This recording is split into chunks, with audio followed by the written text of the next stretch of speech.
Welcome to Collider Movie Talk, movie fans.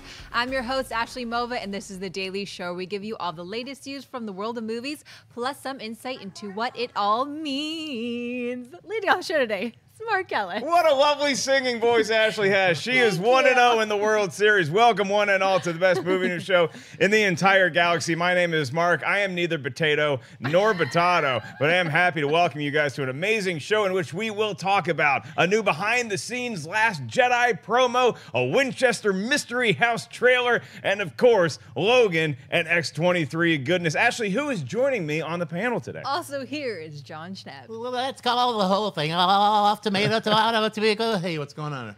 Also It's here, Tuesday. fixing his chair. Wednesday. Wait a second, it's Wednesday. Kristian Harloff, Hate this chair. There he is. rolling in. It's the worst chair. We all have the same chairs. Yeah. Everybody here has the same chair, the same wheels, the same setup. We all built them to go. I didn't build any of them. I think but Cody and they're all Adam here do this to today. me every day. Look at this yeah. First world There problems. goes off on his island.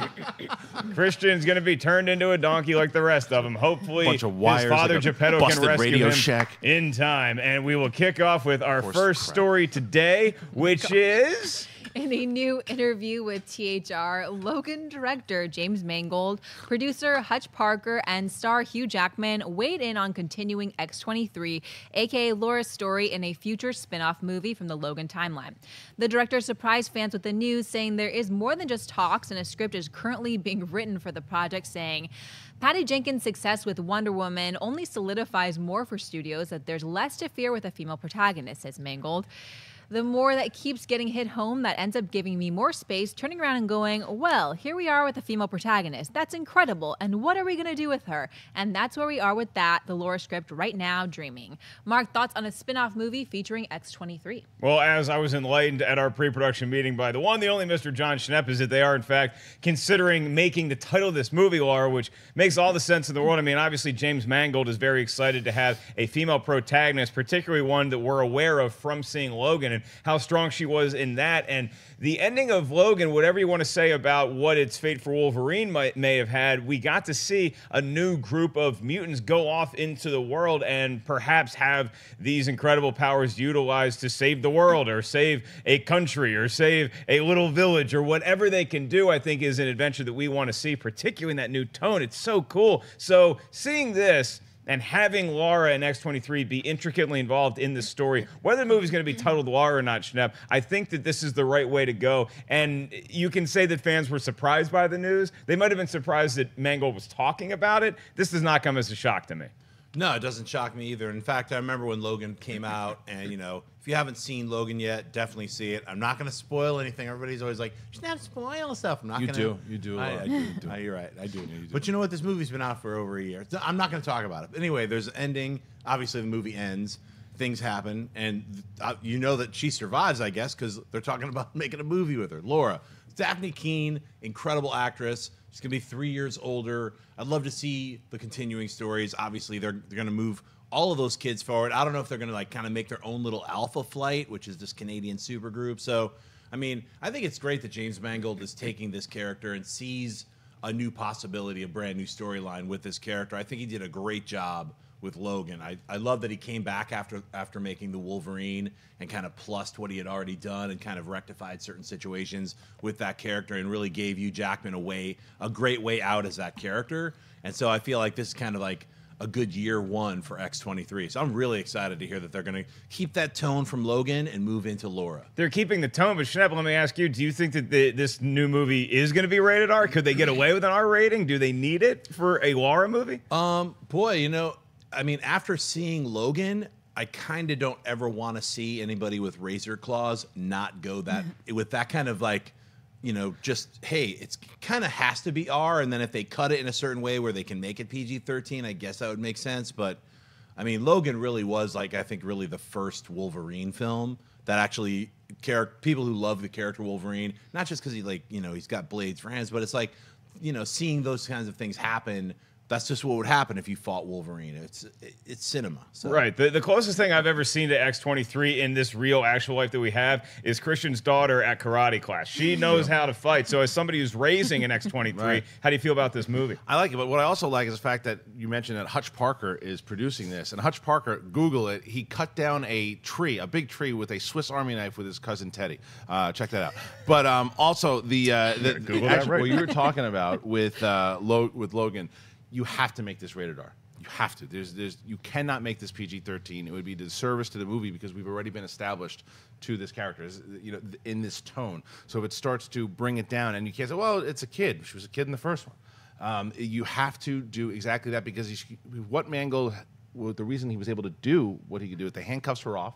He was given, not just because it was rated R, because they basically said, okay, you know the character, and because of the clout that Hugh Jackman had also, they were able to make this particular movie, and it succeeded beyond anybody's expectations. So you have to, if you're going to do this film, you carry on, you continue it on, because it's different movies. But when Major League did Major League 2, and it was PG-13, and it went from being a sports comedy to just an all-out goofy comedy, it lost what it was originally. And this has happened with many different movies. That's just the first one. You will never forgive Omar Epps for taking over. No, it wasn't Omar Epps' fault. It was the fact that they just, when you establish one tone in the first movie, you have to continue that in the second movie. Right. It's a betrayal of the fans of the first movie if you go a different way. Right. Yeah, but I mean, I think that they make the movie and then you see what it gets rated. But it is a curious point because what if they make the movie and they make exactly the movie they want and they go before the MPA and they're like, nah, this is actually PG-13. Does that actually hurt the movie?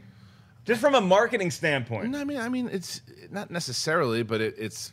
You would not be happy about it though. If it was announced that it was PG-13. I would feel that Mangold was told by the studio to hold back because, like Schnepp said, the brutality of what they did with the claws and like in general, it wasn't just because you can do movies that are rated R with the over excessive blood and it's just gratuitous.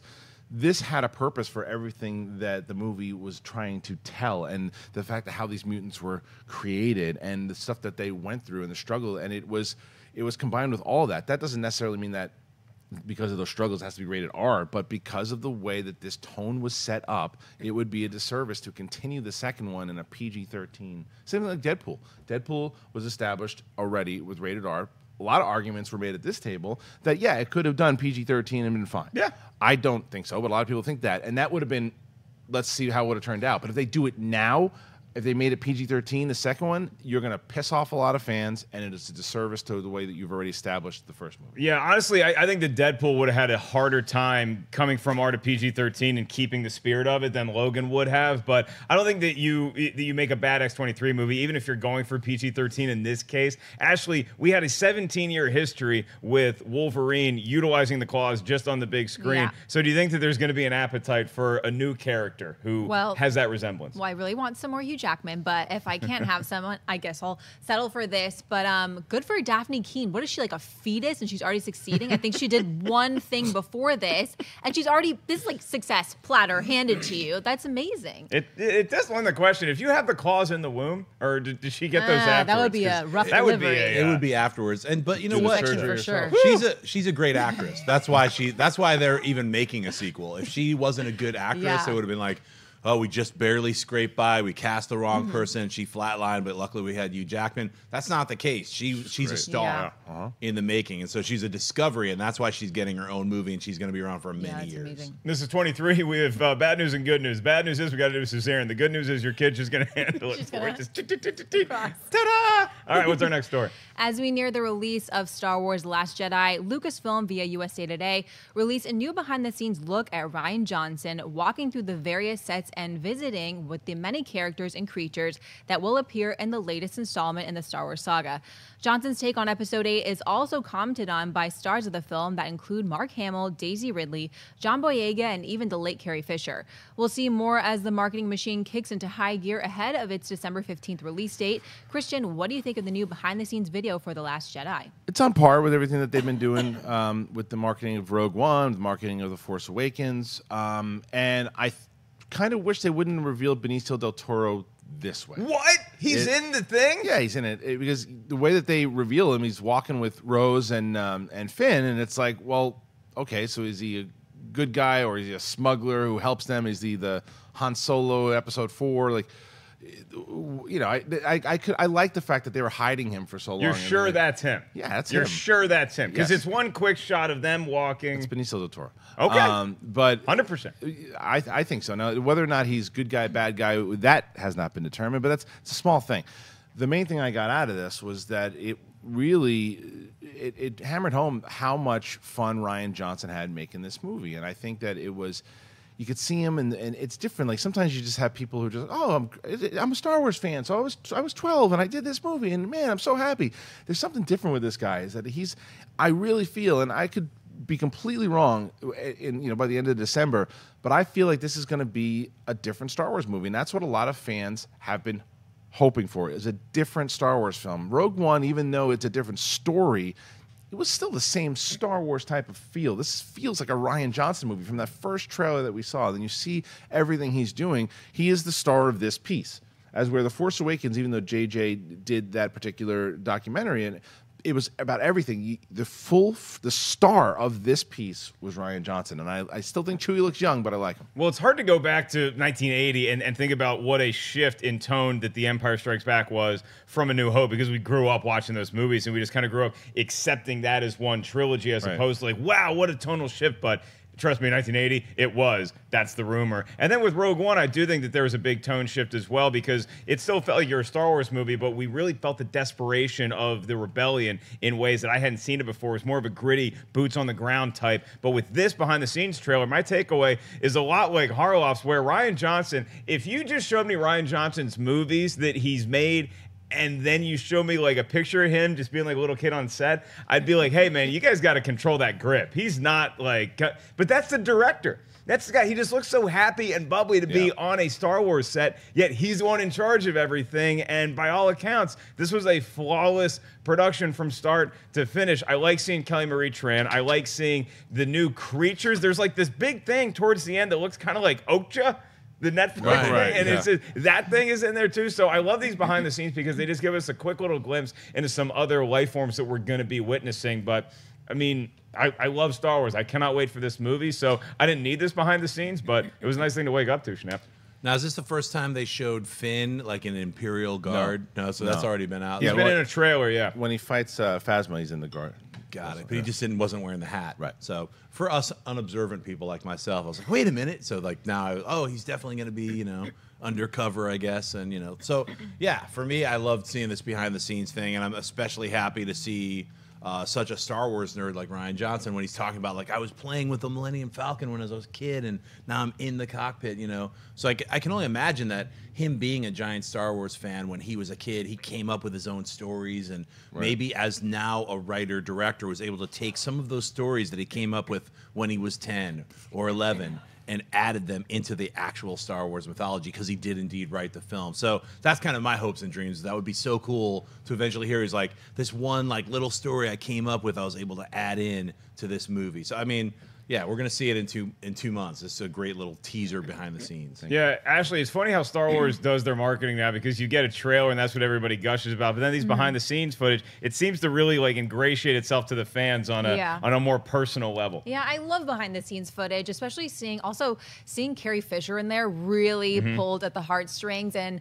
I remember in the trailer, one of my favorite shots was Kylo Ren in this like super red room, and I think we got to see that red room and this behind the scenes look, and just hearing Rian Johnson talking, like what you guys said, him talking about his childhood, and just knowing someone loves something so much just makes it that much more enjoyable. Yeah, it's nice though that he's behaving on a Star Wars set the same way I would be behaving on a Star Wars set, except the only difference is he's legally allowed to be there. Let's move on to buy or sell. Ashley's going to give us the premise. We'll say whether we buy it or sell it and use our real money. Can I keep it? You can keep it. Thank you. It is yours. Variety reports that Captain Marvel directors Anna Boden and Ryan Fleck are in talks with their Mississippi Grind star Ben Mendelsohn to take on the villain in their upcoming MCU project, Captain Marvel. The trade states that Mendelsohn will most likely play the main antagonist and leader of the Skrulls, with the stories set in the 90s before the Avengers and current MCU line of story. The movie is set for release on March 8, 2019. Schnepp, buy or sell Ben Mendelsohn as the villain in Captain Marvel? feeling. The man has got a Feeling. chin shaped to have ridges on it. That's what I was like. I mean, right when they announced he might be the villain, I was like, he's a Skrull. Looked at him like, yep, look at those chin ridges. He's going to be a Skrull. I mean, He's got a ridgy chin. he's very ridgy, that Mendelsohn. He's a great actor, and he plays an awesome scumbag. I mean, it's like, look, not just in Rogue One, but he's been cast as villains time and time again. He's great, and I think he's an incredible actor. So I love that he's getting such a good shine over the last 2 years. Because he's as an actor, sometimes you're just struggling year after year after year. You're a character actor. No one knows who you are. Now he's in every blockbuster possible, and he deserves it. So Yeah, it's a huge buy for me because Fleck and Bowden have worked with them before, and even as they were writing this project and creating this role for the big screen, they already had Mendelsohn in mind. They know him, they've worked with him, they clearly know what he's capable of, and if you've seen Rogue One or you've seen Bloodline, you know that he can play that villainous scumbag, but this is going to be a different step for Mendelsohn because he's the leader of the Skrulls. So with Bloodline, he wasn't getting anybody to follow him, he was just kind of his own lone wolf, Right. And with Rogue One, he was a leader to a point, but when he's in the scenes with Tarkin or with Vader, you can clearly tell he ain't the one in charge. Kristian, he's going to be the leader of the Skrulls. One of my favorite things about Mendelsohn is that whenever he plays a villain, it's like he believes that he's doing the right thing for him, and in this case, for his people. Well, that's what I mean. Look, Marvel has, even though we can all agree that maybe in terms of villains, they've kind of missed the mark a lot of times. But what they have done throughout all of that, even though the writing maybe wasn't the best for the villains, they've cast quality actors to play them. Whether it's Cate Blanchett, I thought was pretty good in Thor, but Cate Blanchett, Robert Redford, Tom Hiddleston. And now Ben Mendelsohn. There's so many different. Jeff Bridges. There's so many different villains in these movies that have this great actors in it. And by getting Ben Mendelsohn, you bring layers to the villain. That's what you need to do. You need exactly what you said. You need someone who believes that their cause, they're not a villain. They're a great villain because they think that everything they're doing is absolutely correct. So I love Ben Mendelsohn. He's one of my favorite guys out there right now, and he does play different levels of villains. And a lot of times, he's going to get stereotyped as playing a bad guy, but when you look at all his bad guys, exactly what you just said. In Bloodline, he was more like kind of really troubled dude. In Animal Kingdom, vicious. In this movie, what is the layer going to be? Supreme leader. He was ambitious and more someone who was kind of corrupted and greedy in Rogue One. So there's so many different things he can do. So he's a tremendous actor. You're big on agents. If you're Ben Mendelsohn's agent, do you tell him you need to take this role, or do you say, hey, you're playing the villain in this, you're just the villain in Rogue One, you're going to be playing the Sheriff of Nottingham in the Robin Hood Origins movie? Are you being too bad too often? No, because now he's got a relationship with Disney, so I'm sure his agent is on the phone, with Disney. Making a lot of money. Yeah, making a lot of money, too, and then he's worked with these guys before, the director, so it's a matter of, look, here's the role. You did Star Wars, you want to do Marvel now? No, I want to do more independent films. Okay, fine. You do an independent film. I'd like to do a bigger movie. What should I do? You should probably do a Marvel film. So, he's the guy's getting the roles, and he was really good in Rogue One. I still think he could have been a little bit more layered in that movie, but not his fault. He was pretty layered in the novel Catalyst, which I read. He was. I know. That's amazing. You should read more. All right. What's our next buy or sell? Yesterday, the first set photo from Venom landed online, announcing the start of principal photography for the Spidey spinoff over at Sony. Now, in an interview conducted by Yahoo Movies UK, Spit it out, mocap expert Andy Serkis has revealed that Venom star Tom Hardy will be performing the role using performance capture. Serkis let the news slip when he was asked whether or not he believed performance capture roles deserve their own award category, saying, Tom Hardy is playing a new character using performance capture. It all points up. What is the nature of acting? And there's no difference between acting wearing a costume and makeup or wearing a motion capture suit. That's plain and simple. It just needs awarding bodies to understand that.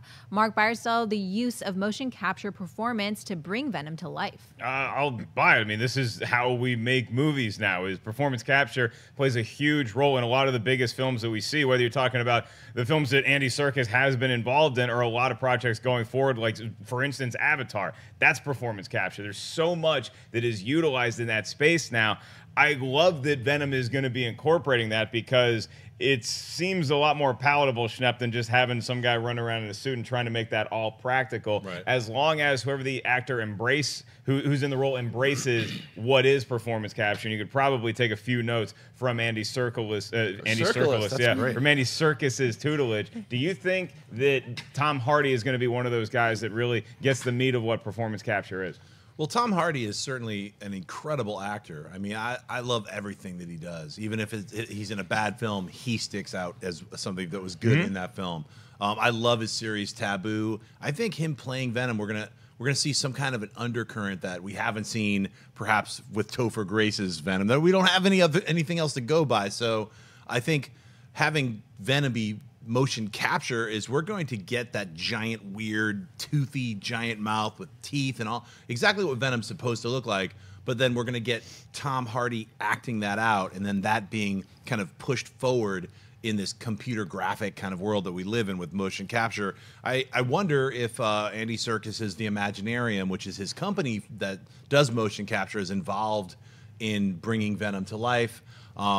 You know, I think that perhaps in the next few years, maybe the Academy will make a special division for motion capture performances for, you know, actors who are, you know, being replaced by CG animations and make some kind of award for that, because, you know, I think to me it doesn't replace acting by any stretch of the imagination, but it is something so brand new that it needs to be acknowledged. Yeah, Kristian, you and I have had spirited debates over the years about whether performance capture should be considered in acting categories. First of all, your take on Venom being performance capture seems to make a lot of sense. Well, right? not to correct Mr. Schnepp, but a few other people here too. I would have been upset if Venom was motion capture. He's not. He's performance capture. That's more exciting to me, because motion capture is it's more about just the animation, that you don't actually have all the bubbles itself. And what Andy Serkis has perfected is that Andy, and someone said that he's the godfather of motion capture. No, motion capture was around. He's the godfather of performance capture, and that is exciting to me, because if you look at when Andy's, I don't know if he's working with Tom Hardy, but the fact that what he did with Toby Kebbell, and I would say that Andy Serkis could be called the Marlon Brando of performance capture, because he's really the guy who just turned it all on its head and took motion capture. Really, him and Peter Jackson with Gollum, developing performance capture, and now is making it an art. So I think it's completely different. People don't know that. I mean, look, Rian Johnson didn't know the difference between performance capture and motion capture. Well, no, I mean, once you start exploring it, man, that fly is not having it's performance running away capture right now. But the point is that I think this is a good thing that we have more actors like Tom Hardy doing roles like this, Lupita Nyong'o doing roles like this. I think that eventually there should be, and you and I have had this debate many times. A lot goes into the performance capture with the artists that are rendering and stuff too. But I think there should be a category for performance capture. It is so much more than just, you look at like Warcraft. Warcraft was just motion capture, and it doesn't have the same feel as something like Planet of the Apes. There's a difference too. You just got to look at it. But I think that Tom Hardy doing this could be pretty interesting. A separate category for performance capture, so. or do you think that there's going to come a day when we consider a performance like what we got from Andy Serkis? Andy Serkis as Caesar, I think it might have not been the best Apes movie, but it was my favorite Andy Serkis performance to date in any performance capture again, role. Ignorance. It's the same. No, it's not.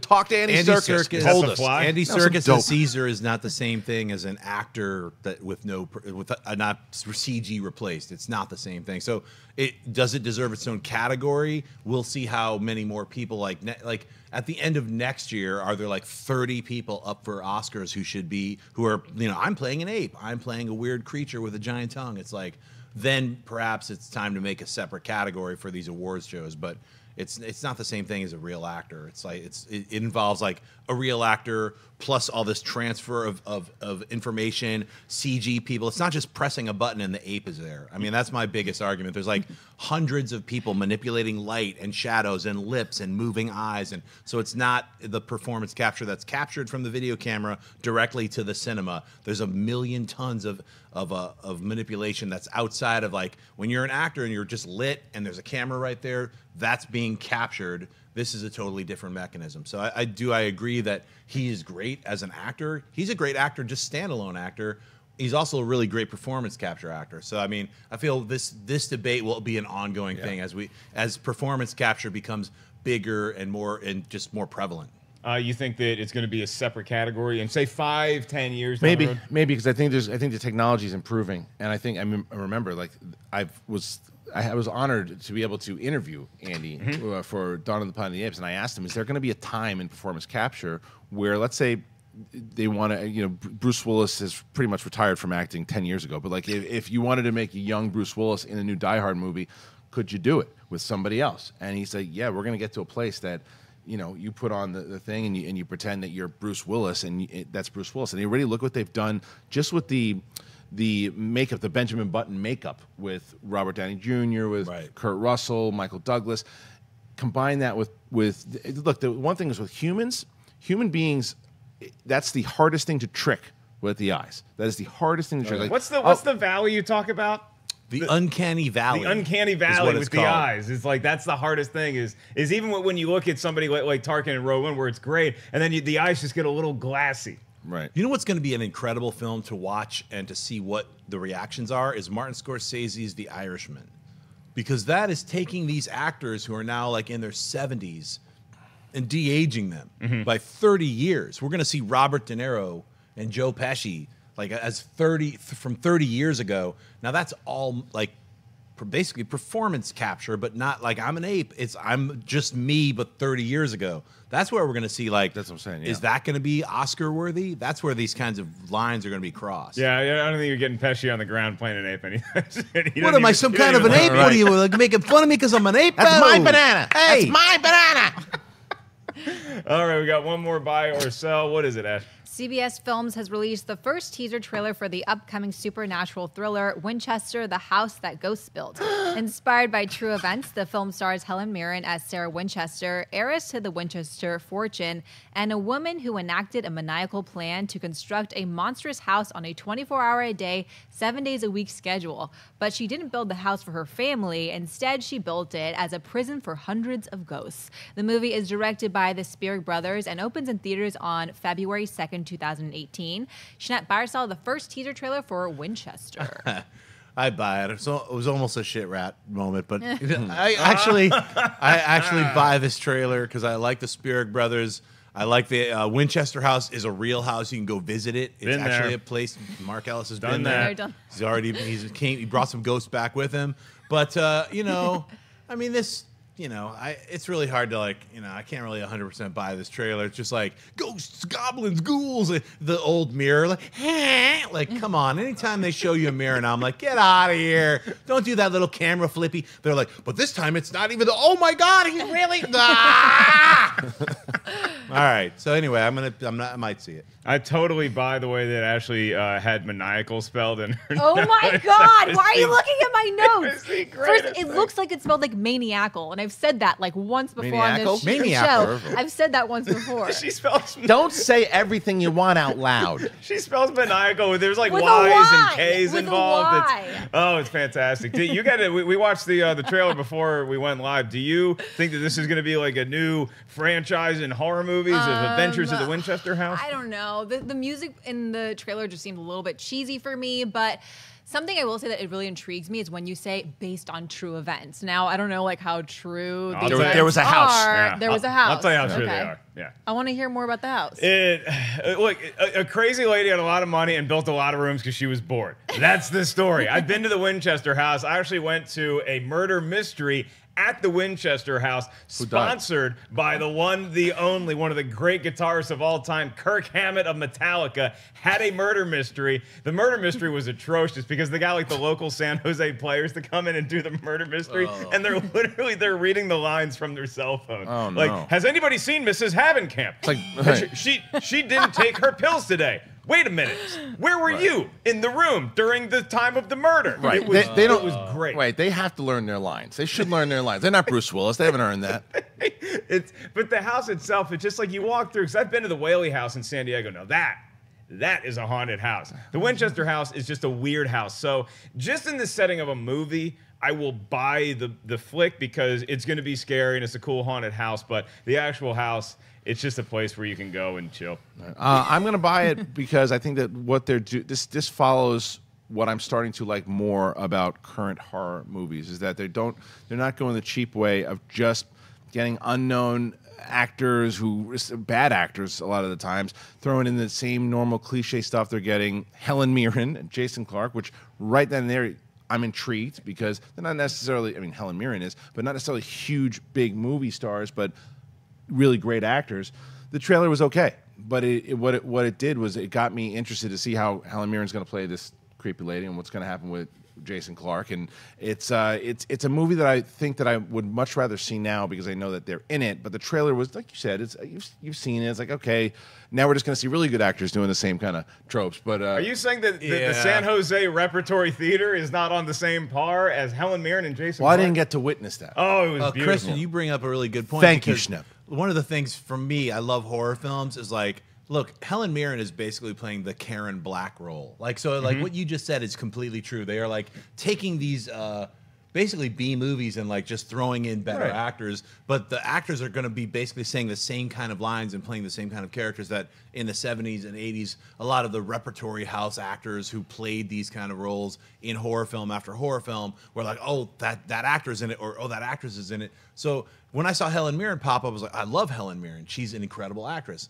Oh, Jason Clarke, he's a really good actor. But you've got Jason Clarke peering through like a half-cracked doorway, and then Amaya's creepy face pops in. It's like all the weird, dumb, stupid jump scares are all there, only with better actors. Like, oh my God, doing the same kind of thing. So it's hard to tell. I mean, the jury's out. I think that, like I said, I like the Spielberg brothers as directors.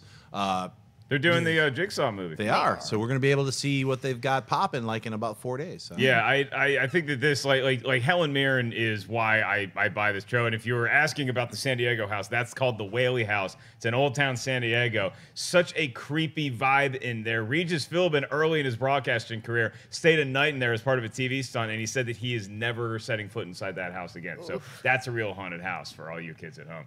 Okay, we're gonna move on to Mailbag, but before we get to Mailbag, I want to remind you guys this is not the only show we have on Collider Video. Far from it. We also have Heroes. A new episode is going up today, as well as Collider Nightmares is back for this Halloween week, so you guys can check out a new episode of Collider Nightmares later on today. We also have a whole lot of Schmodown goodness to get to. Stacey Howard versus Rachel Cushing. That episode went up yesterday. You guys can check that out in the tournament. And speaking of the Schmodown, this weekend at LA Comic-Con, there's going to be a Schmodown panel on Sunday at 1:30 p.m. Look at that gorgeous flyer. Brian Ward, man. Brian Ward did it. Look at all of the name brand talent in there. You can see some of your favorite Schmodown personalities live at the Comic-Con panel on October 29th. And we have a new series that we were about to debut right here on Collider Video, which we're very excited about. The top 50 superhero movies of all time. Here's a special look.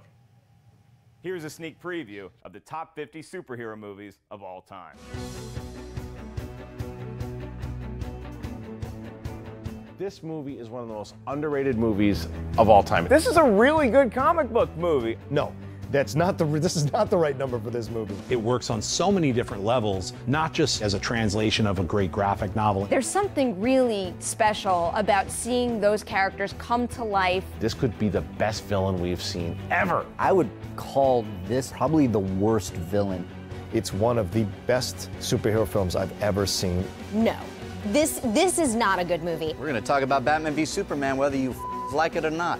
You've got to look at the importance of what the movie did. I don't think we can make a good Superman movie. I just think it's impossible. I'm not 100% sure it should be on a superhero list. It was a different kind of superhero. This is a superhero story. What is not super about them? It's not just the Avengers or the Justice League. There's lots of them. I've never seen anything done like this before. You gotta see this movie. That's baller. That's amazing.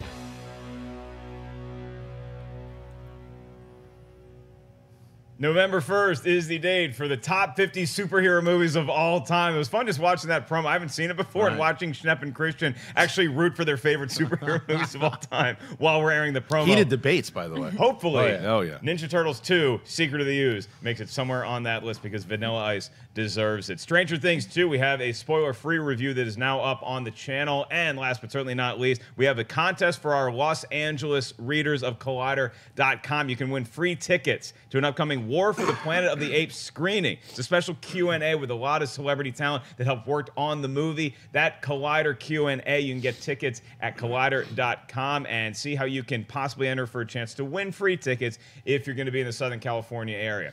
Let's move on to Mailbag, and I want to remind you guys at the end of this show, we're going to save some time for your live Twitter questions. So go ahead and start tweeting us right now at Collider Video. In the meantime, what's in the mailbox?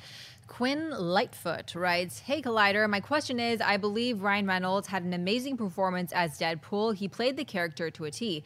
Why is it so hard for actors in non-dramatic roles to get nominated for their performance? Am I crazy to think Reynolds deserved an Oscar nod? Thanks." Quinn, it's a great question, and talk to my dear friend Eddie Murphy about that. He should have won an Oscar for The Nutty Professor. Unbelievable performances across the board. He could have won Best Lead Actor and Best Supporting Actor. Kristian, it's an age-old thing that is never going to get resolved. I will bet you this. The motion capture conundrum, whether it's a separate category or they finally start including that in Best Actor and Supporting Actress and all those categories, that's going to get resolved before you have comedic actors or serious actors in comedic roles get recognized in the same way that dramatic actors. How do you feel about that? Well, I mean, I think it's also not even just necessarily comedic roles. I think that he's also curious about comic book movies for the most part. I mean, you look at Heath Ledger, and I still always ask the question, if Heath Ledger hadn't passed, would he have won? I think he still should have gotten nominated. I mean, I still think he should have won. I'll say that also. But there's something about comic book movies still, and the Star Wars movies and big blockbuster movies, that they're looked at like the popcorn films. And it's like, that's why when you hear, I'll do one for me, I'll do one for them, the one for me normally from actors are the independent Oscar films.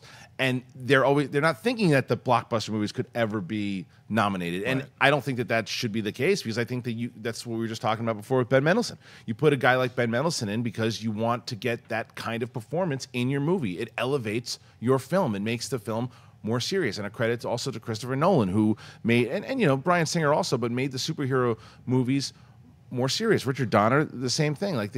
For a long time, the comic book movies campy, cheesy. It even reverted back to that at times. So when you look at what Joel Schumacher did, it almost destroyed the whole genre. But but then Nolan was able to kind of resurrect it and show you that you can put great actors in serious roles, get Oscar-winning performances out of them. So I think that it's rare. It can happen. But I don't think Ryan Reynolds should have been nominated, to be completely honest. I mean, I remember sometimes the struggle there of who is getting nominated. You look at who he would have gone up against. Right. I remember that year, and I remember it was stacked, and I don't think he would have edged out the people that I would have picked. Yeah, I agree with that. I don't think Ryan Reynolds is the best case for, he got snubbed from an Oscar. But Schnepp, you look at a lot of people that we primarily know for comedy purposes, actors like Bill Murray or Robin Williams, where they've been nominated, but it's been for their more serious work. Robin Williams was nominated, I think, for Good Morning Vietnam, which is as much comedy, but there's a lot of drama in there too. But he ended up winning for Good Will Hunting, which was clearly a dramatic role. Well, I mean, this brings up a really interesting debate. We're talking about Ben Mendelsohn. He's going to perhaps play the leader of the Skrulls. He's a great actor.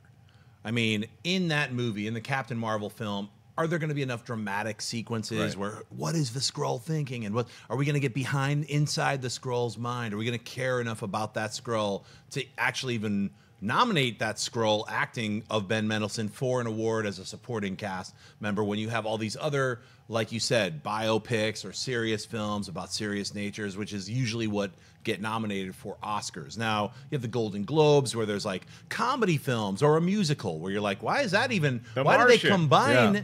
The combining of comedy and musical is something that irritates me, but all awards shows irritate me. I already hate all of them. I think they're all stupid. I will tell you that I think Deadpool's script should have been nominated. Look, that's a case in point, though, is like, there's so many different subgenres that all of us love, and it's like, I think, like, if there's going to be a nominated films area or award, it should be for comic book adaptations, for horror films, for science fiction, for comedies. And what kind of comedies? You have to break things into their subgenres to then be able to really parse out what were the great performances therein. I think there's an incredible comedic performances that are passed by year after year after year by the Academy, because they don't recognize comedic acting. They don't recognize that as acting. They're like, oh, it's just so easy to be funny. Well, F you, it's not.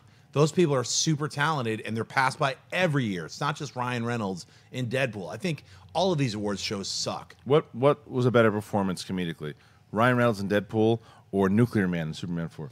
Definitely Ryan Reynolds in Deadpool, and that's an unfair question, Kristian Harloff, you bastard. But Richard Pryor was That great was Gene in Superman Hackman's 3. voice. Gene Hackman dubbed that dude. Yeah, he's Amazing. like, I'm Nuclear Man. That's actually Gene Hackman. You talk about really making somebody live to their contracts. Poor Gene Hackman. Quest for peace. Ashley, why are the brothers and sisters that we have on the comedy side of things just not as widely regarded in the Academy's eyes? What is it about comedy acting that's just so much easier than dramatic acting? Well, I wouldn't say it's easier, but I just don't think. I mean, I loved Deadpool. Like, I thought that Deadpool was one of my favorites of the year, but I just don't think that tone sits with the Academy. Like, I just don't feel like that fits the vibe of the Oscars. Yeah, I would also say that that was kind of Ryan Reynolds being Ryan Reynolds as much as it was him being Deadpool, which he's custom made to play that role, so I'm not taking anything away from it, but still, that performance on screen, it was pretty damn memorable, and it made gobs of money, so you can just keep yourself happy with that. Let's go to some live Twitter questions, and we'll call it a day. What's up first? Okay, Rocky Drago66 says, thoughts on the producers of Paddington 2 wanting to sever their ties to the Weinstein Company?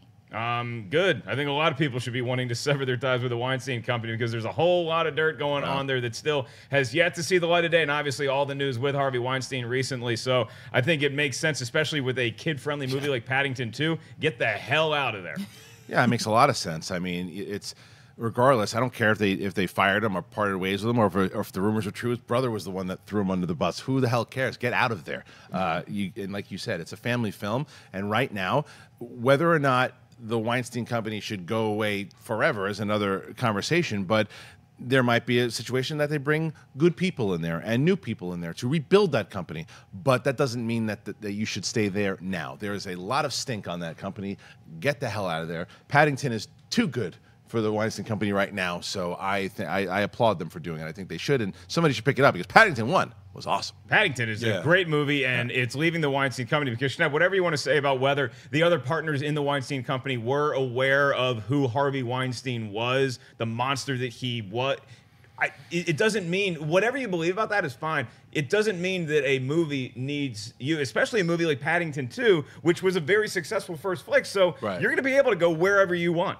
Yeah, I don't think Paddington 2 was part of the cover-up. You know what I'm saying? So that shouldn't suffer. All the other people who were involved in covering up Harvey Weinstein, and in fact, anybody who's involved in covering up any kind of this kind of stuff should be thrown under the bus immediately, and shine a bright light on the creatures and see what happens. I mean, I think that's why Paddington 2, it'll find a home, and it deserves to find a home. That question really got this fly up in arms. What's our next Twitter question? Levi Old Elk writes, can you name a few movies whose reviews had been embargoed until the last minute a la Justice League and still turned out good? Oh, that's a great question. That has happened. It's happened, and sometimes it's been just for the purposes of secrecy. We were able to get when were we able to get our Force Awakens review? Force Awakens was like 3 or 4 days before. Yeah, but usually it's not a good sign. I'll say that, but there's been circumstances, and again, it's not like all critics get together and are like, hey guys, do you want to like or hate this movie? Because we all got to be on the same team here. Right. No, you can feel differently, and critics a lot of times have different opinions that are one side of the ledger or the other. So it doesn't mean that a movie is going to be bad just because the studio sees some bad reviews and is hesitant about it. Like we saw a movie last night that might be that some critics hate and some critics might really enjoy. And I think polarizing movies are fine. Is Justice League going to be one of those? I don't know. Haven't seen the movie yet, but I'm still looking forward to it regardless of when the embargo gets lifted. Schnepp? Yeah, I guess I'm really interested to see Jigsaw, but they're not doing any previews for that. They've done that every year with Saw movies. That's a perfect example, actually. Saw's the tradition of Saw is to not screen for critics, and some of them are really good. Yeah, so, some are good, some are bad. Yeah. So I mean, I have high hopes for Jigsaw. I really want it to be like a return to the original Saw, which is everything that they're saying it is. So that's what I don't need to see a preview. A movie like Shitstorm, which you went and saw last week, they saved till the very last. Geostorm did not screen for critics, but Kristian saw it and thought it was as good as Creed. It was the best movie of the year that I didn't see. All right, let's do one more Twitter query, and we will call today. Rocky Drago. Right. No. Jonathan Caro writes, what pair of actors would you like to see being cast as protagonists and antagonists? For me, DiCaprio and Christian Bale. Give me Fassbender and Hardy, man. Fassbender and Hardy. I want to see that happen for sure, because like we had that question the other day is, you know, Fassbender should be firing his agent. Fine, get Tom Hardy's agent and do a movie together. I thought you said Laurel and Hardy at first, but I was like, that. Yeah, Fassbender, Benjamin Button. better. That's right. Have someone do performance capture, not motion capture. Performance capture. Who's on your list? I want to see De Niro and Pesci. Wait a minute, it's happening with The Irishman. I don't know. De Niro and Pesci? Yeah, De Niro and Pesci. I'm sticking with that. Well, I guess they've never been like going against each other. Sure they have. So. I mean they Casino. I guess by the end they kind of like turned on each other a little bit. Yeah, I would say so. The guy was doing some bad things with his wife in a kitchen. I got Emile Hirsch and Taylor Kitsch. I want to see them fight each other. Nice. In a boxing ring. Here's what I Shia want to LaBeouf see. and Miles Teller. Okay, so y'all remember the movie Suicide Squad? No. What's that? What's that? Okay, I want to take the best part of Suicide Squad, and then I want to pair that music person videos? with the best part of an actor who's ever played Batman. So I want to see a movie that has Viola Davis, and I don't know if she's going to be the antagonist or the protagonist, versus Michael Keaton. And I don't know what the movie is. I don't know what the premise is, but what do you guys think about that flick?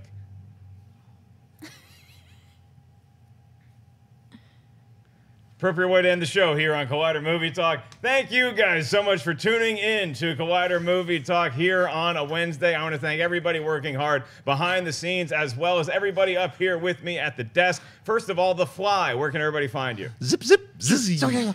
No, you don't need to do a close-up of me on that one, because it's It ruined your little ending. Yeah, Jon unbelievable. Schnepp, where can the It's like kids the Rian find Johnson episode of Breaking Bad. The Fly, where'd you go? You can find me on Twitter and Instagram, just at Jon Schnepp. LA's Comic-Con, Stanley's LA Comic-Con. I'm going to be there, booth 1407. Got a lot of panels on Saturday, Sunday. Come on by and support my Kickstarter. It's 5. It's a brand new comic book. Check it out. Kristian George Harloff. Yeah, like Mark mentioned before, the Schmodown panel at LA Comic-Con will be Sunday, October 29th, 1:30. Come check us out. It was a lot of fun last year. We're going to do the same thing this year. Might even give a fan a chance to compete against a competitor. So come on down. Make sure you check out the Schmodown app, available right now on iOS. Go and check that out. The updates should be coming very soon. Ashley, Mabel Mova. Mabel Mova, I like that. You guys can find me on YouTube, Twitter, and Instagram at RockyDrago66. Happy Wednesday, guys. That was good. That was good. And I am merely Mark Ellis. You know, the Dodgers won last night. And like, I just enjoy a good series, so I hope the game. Spoiler. I hope the World Series goes 7 games, but I think one of the greatest nicknames of all time for anybody is Justin Turner calling him Red October, because he's clutch in October. He's got red hair. Red October. What a great nickname. Thank you. I've never had a cool nicknam. Well, I guess I got one now. Baby Carrots. carrots. Baby carrots, come Okay. on. And it's kind of orange, like Justin Turner Swollen has red hair. shin? I'm just not as clutch in October. Swollen chin. Nice. Swollen shin? Oh, shin. I thought you said I swollen thought you chin. said and I'm swollen like, yeah. chin. I was like, where'd that come from? All right, whatever. Awkward. I think it's shin, okay? I'm just taking care of the basketball playing parts. We should My leave name is now. Mark Ellis. Thank you guys so much for squeaking by on another episode of Collider Movie Talk. See you guys tomorrow, or as the kids say, mañana. Hey everybody, Mark Ellis here. Thanks for watching this episode of Collider Movie Talk. You want to watch more? Then click up here, or you can click right here for more great content from Collider. And if you haven't subscribed to Collider Video, do so right now and share this vid with your friends. Thanks for watching.